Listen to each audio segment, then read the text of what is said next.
All right, all right. Let's see how I can do this. Okay, what we got here? Right here in the Sanhedrin, we have who offers their seed to Molech. Whoever offers his semen to Molech will be stoned. So right here, this is the Talmud of the imposter Jew. But we can continue though. What do we read right here? Minor having intercourse with what? Let's read. The verse states in Leviticus 20 and 11, the man that lies with his father's wife has uncovered his father's nakedness. Both of them shall surely be put to death. Their blood shall be upon them. The words and the man teach that only a grown man who has intercourse with his father's wife be put to death, to the exclusion of minors. So right here we're seeing that if it's a minor having sex with his father's wife, then it's okay. Of course, this is false doctrine, but this is the Talmud. And a lot of the times people are going to believe that they're going to believe that what I'm saying about the Talmud is not true. So what I had to do was I had to scan this to show you.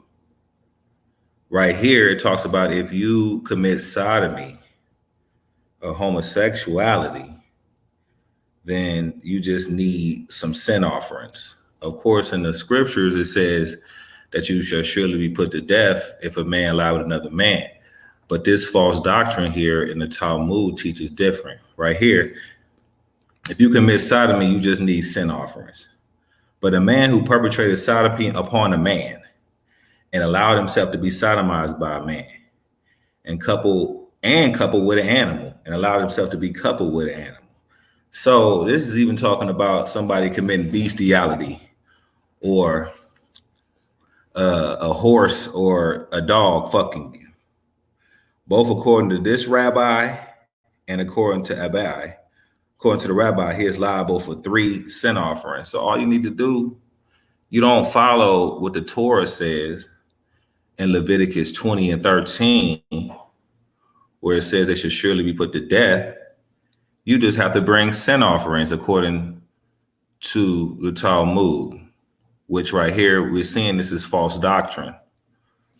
What I'm going to do, I'm going to put the link into the chat, and anyone that wants to come in and discuss will be able to do that.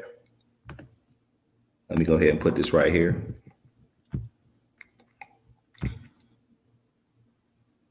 All right, so there goes the link. You can come in and comment, but I'm just gonna go over a couple of things. I'm not gonna be here too long. I want to make sure that when I go do daily false doctrines, I make sure that these are not too long. So need to come in right here. Say, man having intercourse with a child under 9 years old. Now, like I said before, this is the Talmud of the imposter Jew. A lot of people want to say, oh, well, you're not an Israelite. You're a nigger. You a black man. You're not an Israelite. That was given to you by the white man.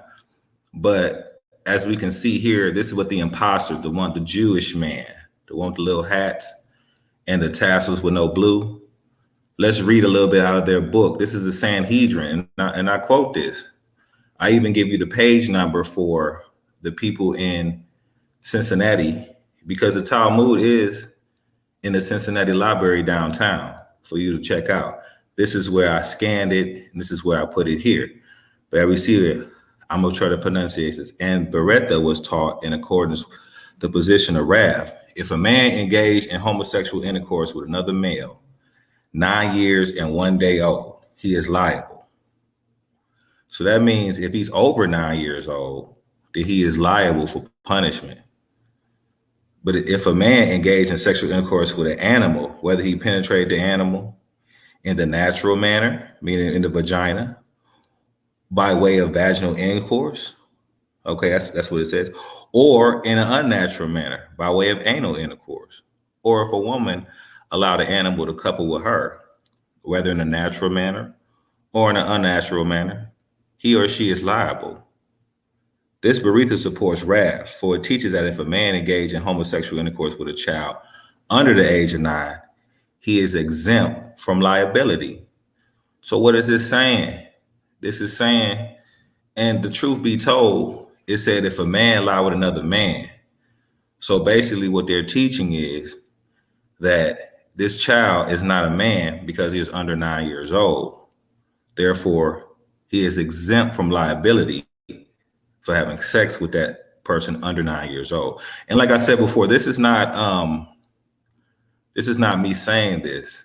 And it sounds so crazy that what I had to do was scan the book and actually put the actual book inside here.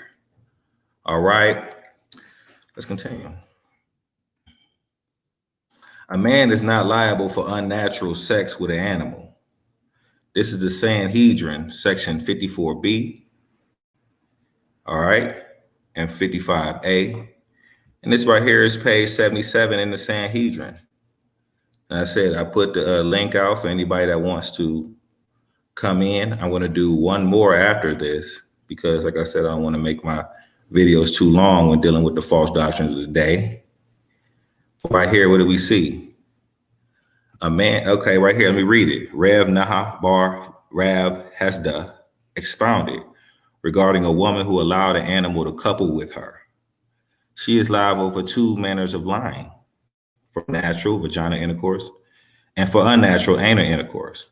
But regarding a man who coupled with an animal, he is only liable for one manner of lying, and for natural vaginal intercourse.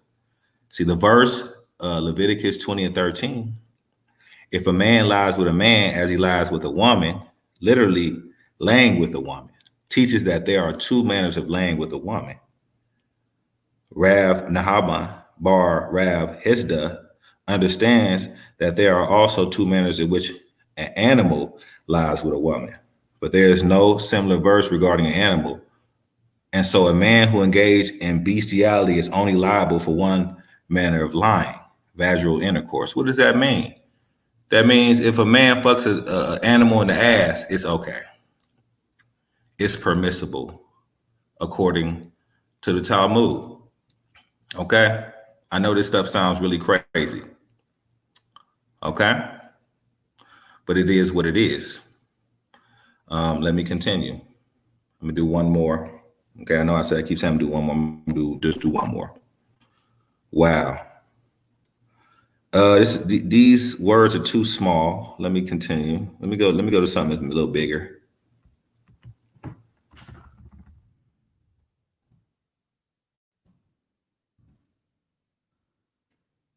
Oh, okay. Right here it says, attempting to reconcile Rav's statement with the ruling set down in Mishnah. Rava said, actually, the Mishnah meant to say as the following: if a grown man has intercourse with a little girl less than 3 years old, all agree that it is not considered a significant sexual act. For having intercourse with a girl when she is less than 3 years old is like putting a finger in the eye. Just as the tear that is shed when a finger is inserted in the eye will be replaced by another tear, so will the virginity of the little girl who is less than 3 years old be restored, for her hymen will grow back. Therefore, when the girl is grown up and she marries, so right here we're just seeing the craziness of this. And I'm going to read the last one right here. This is in the Sanhedrin, section 53a. And this is what it says. This is really not an objection. Since the Torah said that the betrothed woman who committed adultery is liable to death by stoning, it follows that a married woman who commits adultery is not liable to death by stoning, but rather less severe mode of execution. Thus, a married woman is explicitly excluded from the teaching of the Jura Shava, which still can be applied to other cases. What then was Rabbi's difficulty with deriving stoning from the phrase, they shall surely be put to death? Okay, well,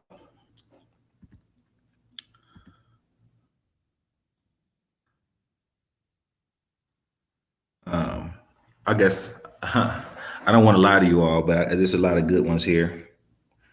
But I'm gonna finish today with this. Like I said, I want to give all praises, all glory, all honor to the mighty Yahweh. And this is just the false doctrine of the day.